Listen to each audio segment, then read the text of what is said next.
aquesta aventura, diguéssim, d'en Ferran Cortés.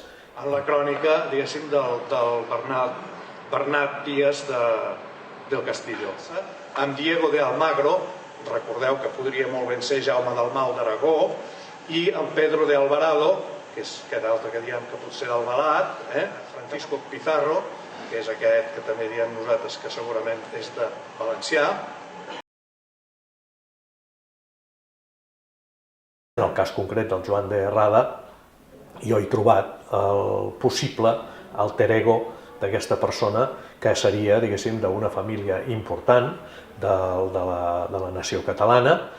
Em vaig topar així de cara amb aquest personatge, Juan de Herrada, un soldat, segons les cròniques, arriba a Roma un ambaixador enviat pel propi Cortés. I qui envia? Pues el buen soldado Juan de Herrada, no? Clar, jo quan vaig arribar aquí, en aquest punt vaig dir, això no pot ser.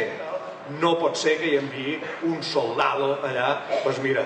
I la meva inquietud creixent era, i qui deu ser aquest personatge? Em vaig tornar literalment boig, em quadra perfectament aquest Joan de Lanussa i Torrelles, el qual és justícia d'Aragó fins a l'any 33, els Perellós, els Lanussa i els Urrea, els trobem barrejats sempre a l'entorn d'aquest comtat o vescomtat de Roda, que a més no ens quadra que sigui aquest vescomtat de Roda que diuen oficialment que és un poble de mala mort, que no té cap transcendència, un comtat de Roda que està allà perdut enmig de 4 cabres i 4 pins.